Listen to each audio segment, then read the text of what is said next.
this kind of leads me on nicely to the whole ghosting piece. Yes. And do you know, it's funny, we're going to sort of probably talk more around, I guess, the clients ghosting candidates. Yeah. If I can just put in my 2 pence worth from a recruiter perspective, Yeah. we also get ghosted by candidates. Totally. Now, in some cases, that may well be deserved, and you know, nobody is perfect. However, I think it's, you know, what I'm going to ask you about the ghosting from clients to candidates is exceptionally relevant, and I do want to go into it, but I just want to probably make the note that it actually works both ways. You know, Yeah. as a recruiter, as talent acquisition experts, as hiring managers, please don't ghost us. You know, if you've changed your mind, if things have changed, just tell us. And at least, as you say, that kind of update goes a long way for the relationship to be positive. But you know, as I said, there is that concerning trend in talent acquisition, and I think, you know, listen, it's always been around, but we hear it more often than not now, which is concerning. You know, candidates are being ghosted by recruiters, and you know, first of all, just in case there's people that don't know what we're talking about, you know, can you explain what we mean when we say being ghosted? But more importantly, you know, why is it detrimental to both candidates and the brand involved? You know, whether that's in an in-house model capacity or an agency working for a client. Mm-hmm. So I think ghosting is that term, right? So I probably felt a little bit more ghosted personally when I moved to America. You know, when I moved to America, Right. it took me 6 months to get my visa. That's normal. Yeah. I applied for 50 jobs, Katie, right? 50 jobs, and 2 emails I got back, and I could not understand that. So that's where I first came across ghosting personally to me. Okay. Thereafter, I think in the sense of what you're talking about is that, you know, candidates with recruiters don't generally realise that if a candidate goes to a recruiter, then that's not doing their reputation any good, because the recruiter's not going to dedicate time to try and support them to find an opportunity, first and foremost. Internally, equally, internal recruiters are ghosted by internal managers quite often. Yeah. Because the managers I have to counsel I have to counsel on a regular basis. Yeah, they don't get time, they don't see the importance of it, yet that's their job. So there's ghosting that goes on in many pyramids of that process, whether it be the candidate, the recruiter, the hiring manager. That's the thing. But I think as well is, you know, the whole ghosting element is only going to get more complex, dare I say it. And it's been able to keep on top of that because it is equally very frustrating and it's demoralizing for everyone involved in it. That's the thing. I think when it's a candidate and a recruiter equally, and not so much the hiring manager, because I say they're busy, they're focused on other things, but from a candidate's perspective and recruiter, as you say, it's agency or in-house, doesn't matter, is it leads to a lot of feelings of demoralised, feelings of rejection, uncertainty. From a recruiter perspective, if they want to make an offer to a candidate and they just totally ghost them, it's like all that hard work has gone to nothing. Why would you do that? I got an offer. If it's the other way around, it's equally the same, and it's damaging to the reputation and actually trust more and more so. And I don't know, again, you and I have been in this world for a long time, equally doing what we do. I'm not sure whether it's a younger generational thing because they have choice and they're not as committed to permanent jobs than what you and I would never dream of doing that, because that's just not what our generation grew up with in the sense of communicating and being professional. And I think that's the key thing. Ghosting sometimes doesn't come across as professional, depending again in the area is candidate, recruiter, hiring manager. Completely. But it's not a simple one, I don't think, to try. No, it's not. And I guess, you know, that whole piece around being ghosted, you know, it does impact candidates, you know, emotionally and professionally. And I guess it'd be good just to kind of hear what your thoughts are around, you know, what do you think the consequences, you know, for their perception of the recruiting brand is if they are being ghosted? Yeah, I think again, when you're a candidate, you just want that recruiter to be all yours, don't you? You want to be the most important thing in their life. What they don't understand is the pressures that a recruiter is under, because they've got multiple things that they're doing at any given time. And that takes it to a different world of, have you got the right structure in place for that not to happen?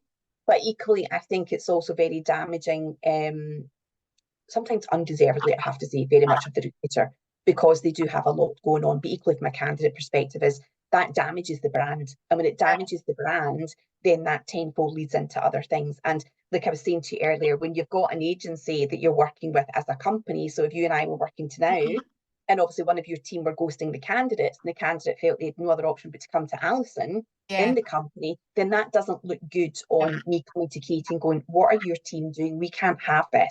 This is damaging the brand from both aspects. how do you Allison, overcome it? that has never happened. Can I just be clear with that? No, it's not.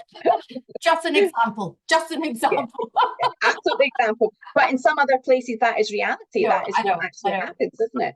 Yeah. But also negative news, as you and I know, travels quicker than positive news does half the time. 100%. 100%. It's also been mindful of that. Yeah. Yeah. Good, good. Okay.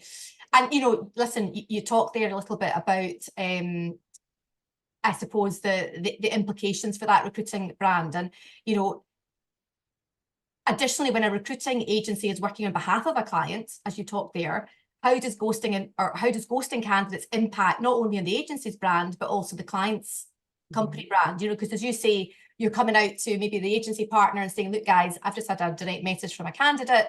You know, what's going on? You know, is there anything else you want to kind of add to that? I think it's the client, Alison, has to understand, you know, what are the challenges that you're seeing from that perspective, right? Yeah. I can't control those challenges as a client and to use a supplier partner. But equally, I think it's about what can we do together? Is there something we can do together? Yeah. Because you don't go through a lot of the supplier partner process in order to then have one thing that's going to ruin the relationship. But equally, it can be, if you've not got someone that buys into that agency partnership, because not lots of people always do, then that could equally be a little bit of a, you know, thought for them to think, well, actually, do we want them representing our brand, or do we want to take them off that supplier agency partner list? Yeah. And that's clearly not what that's a last resort, but also it does damage the brand both ways. And I think, as I said, candidates nowadays are more comfortable and confident to go out and reach the brand directly. So I'm going to go to Allison Hill because she's decided. Yeah. And I've seen this in a live environment in a previous world where an individual was a temporary role, young lady, couldn't get to work because of a tube strike, and had managed that with an agency. That was what had happened. But equally, it didn't land well with the company because the girl's mum, she was a young girl, her mum then felt as if, you know, we didn't communicate, we ghosted the young girl about what was going on in something she couldn't control, a tube strike. No one can control that. No. But equally, that damaged the brand, and that damaged the relationship with the supplier partner and also with the client. So I think, again, it's, you want to partner. What's the solution that we need to find together? And actually make sure that both brands are being protected, because ultimately there's a candidate in the middle of all of that equally at the same time. And to say that could be tenfold more damaging to what does that look like if it is a consumer product that you've got, and actually Allison might, as I said, love an amazing product, but because of the experience I've had, I'm definitely not going to buy that again. And that word of mouth travels. That's what equally looks. Hugely. It's a really, you know, that whole kind of, well, as you say, FMCG sector. I mean, it's almost more pertinent in that sector because of that.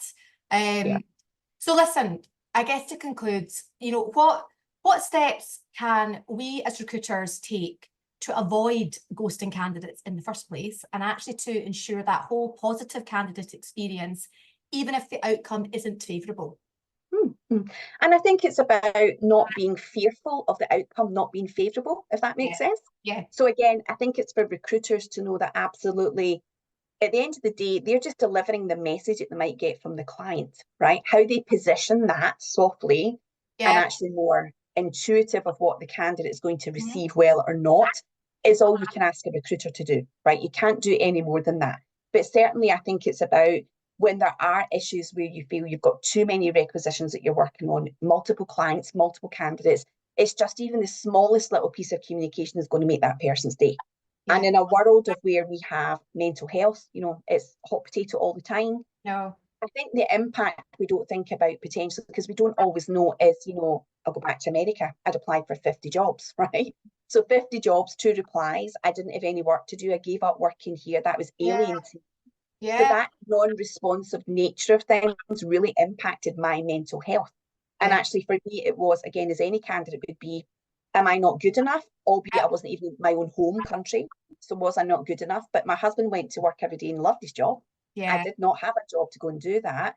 Is that also it can really impact your mental health. But just a small piece of communication, just to keep on top of it, is better than nothing. It's better than the silence. Do you know, it's funny, I think speaking to you, I mean, I've taken lots of takeaways from it, but probably 2 key things I have absolutely, and it's something that, you know, I personally am really strong with in the team, is that whole no news is still news. You've got to get something, and it's that open, honest communication. but also I love that piece. I'm totally stealing this for our hiring managers who I know it's all coming from a good place. It's not that they're trying to be difficult and say, oh, we still don't have feedback. I know the pressure these people are under. And, they're really busy. And, I put something up on LinkedIn yesterday about, what's it like to be a recruiter? And it's a bit sometimes like having, tabs open in your brain, but there's about 3,000 of them, and it can feel like that. And, hiring managers are no different. Stakeholders are no different. But being able to say to them, look, just give me two positive pieces and 2 areas of development. That is something that then as a recruiter, you can give to that candidate, and it's that constructive feedback. So it's so important. And there's different ways of that relationship, isn't there? So if I've got an in-house team, the team are dealing with the hiring managers, it's a little bit easier to get that manager. Whether you sit on a site or you pest them in teams, I really need the feedback. Can you help? Can we get it? Also, the planning of that process when you take on board a new job internally is that you literally are setting out the scene because they're busy. Okay, I'm going to call you back in 2 weeks' time. Let's put it in the diary now. Let's have a follow-up. Let's have a debrief. Internally, you can control that better. When it gets to recruiter working, so agency partner to in-house, it's not as easy sometimes because the in-house person's trying, but the recruiter on the other side might go, they're not, what are they doing? I really need this, my candidate. So it's not that all parties are not trying to get what the ultimate goal is, the feedback. It's just trying to see where we have a part to play and we can control it. We can't control all of it, but we certainly do have responsibility, depending on the part of the jigsaw, no pun intended, that we're actually trying to achieve, and we just do it all together. That's where we get to it, really. And it's interesting that whole, listen, as you know, I'm a huge fan of partnering, but it's one thing that we do in our process. So when we take a role on, we book in what we call steering calls. So we get that commitment right from the outset, and see if we can't get it. We question, is there a shared value here? Because ultimately we want to, I'm going to say, control the process. It's not about controlling it. It's actually working in partnership to ensure that that client brand that we are representing remain in a positive framework, irrespective of the outcome of that recruitment process for the candidate. So, it's interesting that you talk about that, those internal battles to say, right, we need to get booked calls in. If you take right actions right from the outset, going right back to the own it, control it, lead it. Totally. And I think as well, to your point, as you know, and this came from my days of in business process outsourcing world, high volume. I used to deal with a COO who I'm still very friendly with today, and he'd always say, "What's the backup plan, Mrs. Hill? What's the backup plan?"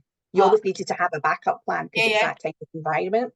But equally, when you're dealing with one-on-one, it's not always possible to have that backup plan. So you have to make the best with what you've got at that time. And actually, you need to nurture it all the way through to get the outcome, because at the end of the day, the outcome from an agency is its revenue to keep you in a job and keep clients happy, clearly. And an in-house model, there is multiple targets that recruiters work towards it. They equally get a different type of pressure. And that's what sometimes hiring managers, because they all think it's really easy to find people. And I would often say to people, do you want to swap a job? And they go, oh, no, thanks. Absolutely. Just keep them coming. Absolutely. Just let me do the job then. But you need to understand you have to work together. Because if you don't work together, you don't get the common goal to achieve it. That's the problem. Well said. Listen, Alison, it has been a delight and really enlightening listening to you, because I know there will be so many. Do you know what? I think agency recruiters listening to you thinking, absolutely, totally resonate.